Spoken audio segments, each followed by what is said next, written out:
पढ़ना तो है ही, नो डाउट, लेकिन जो इतना हम ऑब्जर्वेंट रहते हैं, अवेयर रहते हैं, वो चीज़ें बहुत हेल्प करती हैं यूपीएससी क्रैक करने में। मेरे माँ बाप ब्लेसिंग्स है मेरे लिए कि उन्होंने विश्वास रखा मुझ पे कि मैं पढ़ सकती हूँ, कर सकती हूँ। मेरी family, my brother, everybody supported me. Travelling के टाइम भी मैं वीडियो सुनती थी, अगर ट्रैवल भी कर रहे हैं हम कोशिश करते थे to save even a single minute of the day. मैंने जॉब के साथ तैयारी की, इसलिए मेरा टाइम थोड़ा फ्लक्चुएट होता था। मेरी जॉब ने रोका नहीं बल्कि इंस्पायर किया कि आपको और आगे बढ़ना है। मैंने सिर्फ मॉक टेस्ट दिए, हाँ जी, क्लासेस अटेंड नहीं की थी। आप अपने पे विश्वास है तो लोगों की बातें आपका कॉन्फिडेंस कम नहीं कर पाएंगे। नमस्कार, मैं दिव्या और इस वक्त आप देख रहे हैं झलको दिल्ली। आज हम आपको एक ऐसे शख्सियत से मिलवाने वाले हैं जिन्होंने अपनी कमज़ोरी को ही कहीं ना कहीं अपनी ताकत बना ली है। वो कहा जाता है ना कि अगर आप सच्ची लगन से मेहनत करते हैं तो सफलता भी आपके कदम चूमती है। कहीं ना कहीं इसी कहावत को सच करके दिखाया है आयुषी ने। इस वक्त वो हमारे साथ हैं। आपको बता दें कि यूपीएससी में 48 रैंक से यूपीएससी एग्ज़ाम क्लियर करा है और कहीं ना कहीं अपने आप में ही बहुत बड़ी बात है कि इतना कठिन परीक्षा उन्होंने क्लियर कर लिया है। आखिर कैसे उन्होंने ये एग्ज़ाम क्लियर किया, उनकी क्या स्ट्रैटेजी थी, कैसे उन्होंने पढ़ाई करी और परिवार का कितना उनको समर्थन मिला, इन्हीं सभी चीज़ों पर इनसे बात करेंगे। आपको बता दें कि ये जो आयुषी है वो नेत्रहीन है, लेकिन इसके बावजूद भी कहीं ना कहीं इन्होंने ये प्रूफ करके दिखाया है कि अगर आप दिव्यांग हैं तो ज़रूरी नहीं है कि सफलता के रास्ते पर नहीं चल सकते या वो काम कर नहीं सकते जो नॉर्मल व्यक्ति कर सकता है। तो कहीं ना कहीं अपने आप में ये बहुत बड़ी बात है। पहले तो मैम आपका बहुत बहुत शुक्रिया कि आपने हमें टाइम दिया। Thank you ma'am, my pleasure. अच्छा, ये बताइए मैम कि क्या कहेंगी, आज इतना सब कुछ आपने हासिल कर लिया है? बहुत अच्छा लग रहा है मैम। जो बहुत अच्छा। अच्छा, ये बताइए कि सबसे पहले आपको किसने बताया कि आपका एग्ज़ाम क्लियर हो गया है? मेरे भाई ने मैम। अच्छा, आपके भाई का फ़ोन आया आपको? हाँ, वो इस समय गुजरात में है, एक्साइज इंस्पेक्टर के तौर पे काम कर रहा है। अच्छा, तो उसका फ़ोन आया सबसे पहले रिजल्ट देख के। ये बताइए कि इतना कुछ करने के लिए बहुत मेहनत लगती है, काफ़ी लंबा समय, एक टाइम आपने तय किया है। कितने बार, ये कौन सा अटैम्प्ट था आपका? 5th अटेम्प्ट में। 5th attempt. तो कहीं ना कहीं बहुत मेहनत की है आपने। अच्छा, एक चीज़ और बताइए, 5th अटैम्प्ट था आपका और उसके बाद भी आपने कहीं ना कहीं हिम्मत नहीं हारी। बहुत सारे लोग होते हैं पहले अटैम्प्ट के बाद, दूसरे अटैम्प्ट के बाद कहीं ना कहीं सोचते हैं कि अब हमसे नहीं होगा, आगे बढ़ जाते हैं। तो क्या सोच के आपने 5th अटैम्प्ट तक ट्राई करा? मैं बार बार एक लंबी जर्नी है, लंबा सफ़र है यूपीएससी क्लियर करने का। तो उसमें कई बार ऐसा लगता है आपको कि अब छोड़ देना चाहिए, शायद मुझसे नहीं होगा, लेकिन आप, मेरा परिवार, मेरे दोस्त, सब लोगों ने इंस्पायर किया कि नहीं होगा, टीचर सब ने। और फिर हिम्मत रख के ही कि लंबा सफ़र है तो शायद और हिम्मत चाहिए, शायद थोड़ी और चाहिए, थोड़ा पॉजिटिव एटीट्यूड के साथ बार बार हमने शुरू किया। अच्छा, ये बताइए कि एग्ज़ाम में, मतलब आपके पूरे यूपीएससी में कौन कौन से सब्जेक्ट थे आपके पास? मैम, यूपीएससी में बिगिनिंग फ्रॉम प्रीलिम्स सारे सब्जेक्ट्स कवर करता है यूपीएससी। जनरल स्टडीज़ के लिए science, tech, economics, polity, history, world history, Indian geography, world geography, current affairs, everything they covers. And through prelims and mains. In prelims you have to give 2 papers. कौन कौन से दिए थे आपने?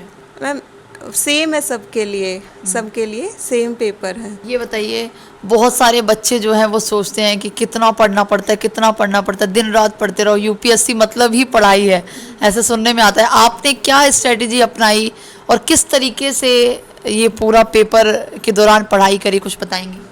Ma'am, UPSC ऐसा exam है जहाँ bookish knowledge के अलावा आपको आपके पास की सराउंडिंग भी बहुत हेल्प करती है। आप आसपास की चीज़ों को कितना ऑब्जर्व कर रहे हो, कितना उनके बारे में सोचते हो, आपका एटीट्यूड क्या है उनके प्रति। अच्छा, ये बताइए कि आपने बोला कि काम के यूपीएससी की प्रिपरेशन के दौरान आप जॉब भी करती थी, क्या काम करती थी आप? Ma'am, I am a teacher since 2012.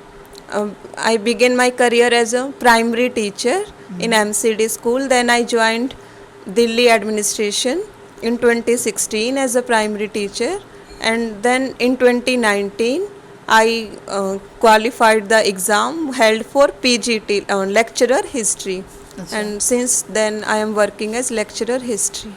Okay.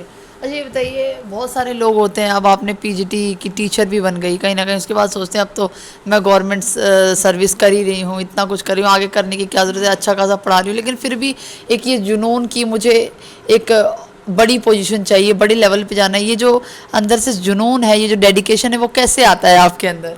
Ji ma'am, मेरी जॉब ने ही इंस्पायर किया मुझे। मैंने जॉब करना शुरू किया तो मैंने देखा कि एज अ टीचर मैं कैसे रोल प्ले कर सकती हूँ अपना स्टूडेंट्स की लाइफ को थोड़ा लिटिल बिट बेटर बनाने में। तो मुझे लगा अगर लार्जर कैनवास मिलेगा मुझे, यूपीएससी और ज़्यादा मौका देगा अच्छे से रिस्पॉन्सिबिलिटीज़ निभाने का, मेरे काम का दायरा बढ़ेगा, लोगों से इंटरेक्शन बढ़ेगा, तो वहाँ से मुझे इंस्पिरेशन मिली। अच्छा अब ये बताइए, आप कहीं ना कहीं आईएएस ऑफिसर बन ही चुकी हैं आप पूरी तरीके से, कितनी ज़्यादा खुशी है?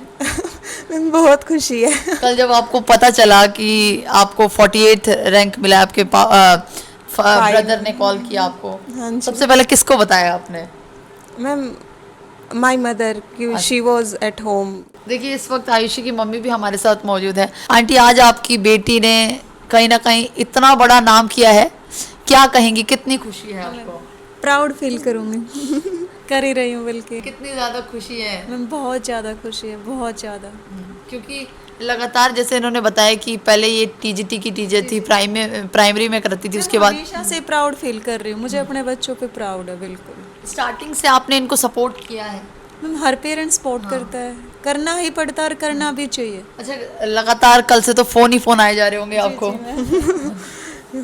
फोन आ रहे होंगे बैक टू बैक। किस किस को बता दिया अभी तक आपने? ऐसे तो ऑलमोस्ट सबको पता ही चल बताना गया है है। का नहीं मैम, ऑटोमेटिकली सबको पता चल चुका और ऑलमोस्ट काफ़ी लोग कल ही घर आ चुके हैं, बाकी चल ही रहा है अभी तक तो आवागमन। अच्छा, जो लोग ये सोचते हैं कि एक बार एग्जाम देने के बाद, 2 बार एग्जाम देने के बाद नहीं होगा, उनको क्या टिप्स देना चाहती हैं, कुछ बताएंगे? मैम यूपीएससी एग्ज़ाम के लिए कंसिस्टेंसी बहुत ज़रूरी है, और कभी ये ना सोचे कि हमारे साथ ही ऐसा हो रहा है कि हमें ही लग रहा है कि छोड़ देना चाहिए। हर किसी के साथ होता है, बस आपको कंटिन्यू मेहनत करनी है और अपने आप को मोटिवेटेड रखना है। ये जो पूरा एग्ज़ाम की प्रिपरेशन की आपने बताया कि पढ़ा अपनी जॉब के साथ साथ इसको भी मैनेज करती थी, कैसे पढ़ती थी? सुबह उठना, फिर जॉब पर जाना आना, थोड़ा सा अपना एक रूटीन बताइए। हाँ जी मैम, टाइम मैनेजमेंट बहुत ज़रूरी है इसके लिए। उसमें आपको काफ़ी सारी चीज़ें भी मैम थोड़ा टाइम के लिए स्किप करनी पड़ेगी, फ्रेंड्स के साथ बाहर जाना, पार्टीज़, मूवीज़, हाँ, ये तो है, वो, और थोड़ा सा नींद भी कम। अच्छा, तो आप सोती नहीं थी? नहीं सोती थी, थोड़ा सा कम कर कम दिया सोती थी। था। अच्छा ये बताइए, जो लोग ये सोचते हैं कि कोचिंग के भरोसे ही यूपीएससी क्लियर हो सकता है, और 1 अटैम्प्ट 2 अटैम्प्ट ना जाने कितने अटैम्प्ट तक सिर्फ और सिर्फ कोचिंग पर डिपेंड रहते हैं, उनको क्या कहना चाहेंगी? मैम ये डिफ़र करता है कि बच्चा किस सरकमस्टांसिस में तैयारी कर रहा है, किस रीजन में रह रहा है, लेकिन मेन बात है कि यूपीएससी के लिए आपको गाइडेंस तो ज़रूर चाहिए। वो आपको हो सकता है कई बार वो गाइड आपके फ्रेंड्स कर देते हैं, कई सीनियर कर देते हैं, तो कोचिंग लेना बुरा नहीं है, और लेकिन सही गाइड रहना बहुत ज़रूरी है ताकि आपका टाइम वेस्ट ना हो, क्योंकि बहुत सारा मटेरियल है सोशल मीडिया पे। अच्छा, थोड़ा सा अपने फैमिली बैकग्राउंड के बारे में बताइए, कहाँ से हैं आप?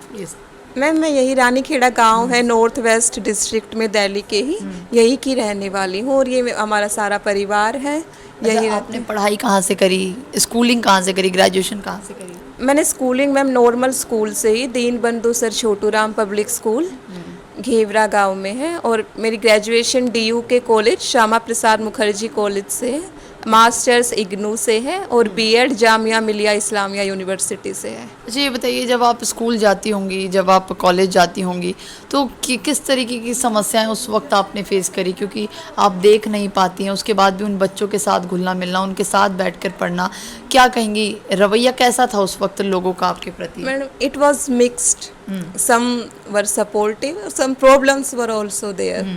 सो आपको ये सोचना है बस कि आपको नेगेटिव चीज़ें अपने दिमाग में नहीं जाने देनी है, ना अपनी लाइफ में जाने देनी है, तो तब आप मैनेज कर सकते हो चीज़ें। आप अपने पे विश्वास है तो लोगों की बातें आपका कॉन्फिडेंस कम नहीं कर पाएंगे। देखिए कहीं ना कहीं इनके अंदर कितनी ज़्यादा पॉजिटिव एनर्जी है। हम जब से इनसे बात कर रहे हैं एक बार भी इन्होंने नहीं कहा कि इन्हें कभी ऐसा फील किया हो या फिर किसी ने इन्हें कुछ बोला हो तो इन्होंने उस बात को अपने अंदर घर कर लिया हो। आपको बता दें कि कहीं ना कहीं यही एनर्जी की ज़रूरत है हर उस व्यक्ति को जो अपनी लाइफ में सक्सेसफुल होना चाहता है। क्योंकि जिस तरीके से अभी हम इनसे बात कर रहे हैं कितना अच्छा लग रहा है इनसे बात करके, क्योंकि एक एक जो छोटी छोटी चीज़ें हैं जो इन्होंने लाइफ में अभी तक अचीव करी हैं, लगातार आप इनका करियर देखेंगे तो बैक टू बैक इन्होंने सिर्फ और सिर्फ अचीवमेंट की है। अच्छा एक चीज़ और बताइए कि स्कूल में आपने पढ़ाई करी, कॉलेज गई आप, उसके बाद यूपीएससी की तैयारी, कभी ऐसा लोगों से सुनने को मिला कि आप कैसे यूपीएससी कर पाओगे, या फिर बहुत सारी तरीके के लोगों के जवाब आते हैं क्योंकि आप देख नहीं पाती, उसके बाद भी आज कहीं ना कहीं लोगों को गलत प्रूफ कर दिया है आपने? यस मैम, कभी कभी ऐसा होता है कि आपकी डिसेबिलिटी की वजह से लोग आपकी क्षमताओं पे विश्वास नहीं करते हैं।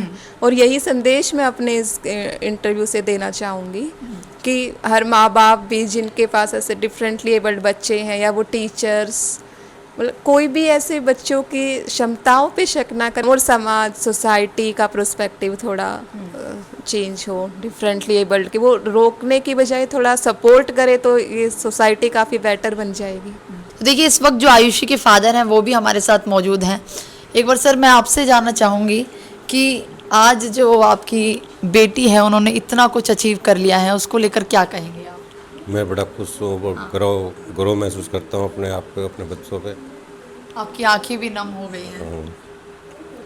ये खुशी सी हो जाती है। ये खुशी है अंदर बहुत बिल्कुल ज़्यादा। बिल्कुल, बहुत ज़्यादा। जब कल आपकी बेटी ने आपको बताया, जैसे इन्होंने बोला उस वक्त आप घर पे नहीं थे, उसके बाद आपको पता चला, कहीं ना कहीं क्या कहेंगे? इससे पहले कभी आपके घर में या फिर आपके परिवार में किसी ने इतना कुछ अचीव किया है जितना आज आपकी बेटी ने किया है? नहीं किया। तो देखिए जो खुशी है परिवार की वो आप देख सकते हैं कि आयुषी ने जो अचीव किया है वो अपने आप में ही कहीं ना कहीं बहुत बड़ी बात है। अच्छा एक आखिरी सवाल आयुषी जी मैं आपसे पूछना चाहूँगी, अब तो आईएएस ऑफिसर का सफ़र हो ही चुका है, इसमें अब आपने क्या सोचा है? पहले भी शायद सोचा ही होगा कि आईएएस ऑफिसर बनने के बाद क्या करेंगी लाइफ में, आगे अभी कहीं घूमने जाएंगी या फिर कुछ ऐसी पहली चीज़ जो बनने के बाद करने वाली हैं? मैम अभी घूमने का तो नहीं प्लान किया है, अभी बस इतना ही है कि जितना बड़ा पद मिला है बस अच्छे से अपनी जिम्मेदारियों को अपनी क्षमताओं के अनुसार मैं निभा पाऊँ वो सारी जिम्मेदारियाँ, अभी इतना ही चल रहा है मैम दिमाग। अच्छा इतना ही सोचा है आपने। तो देखिए अभी हमारे साथ थी आयुषी, इनसे हमने बात की, बहुत कुछ जानने को मिला कि लाइफ में अपनी परेशानियों से, अपनी डिसेबिलिटी से भागे नहीं, उन कठिनाइयों का सामना करें जिस तरीके से आयुषी ने किया। अब आपकी इस वीडियो पे क्या राय है कमेंट बॉक्स में ज़रूर बताइएगा, और ये वीडियो आपको कैसी लगी कमेंट बॉक्स में अपनी जो भी राय है ज़रूर दीजिएगा। कैमरा पर्सन खुशीलाल के साथ मैं दिव्या, झलको दिल्ली।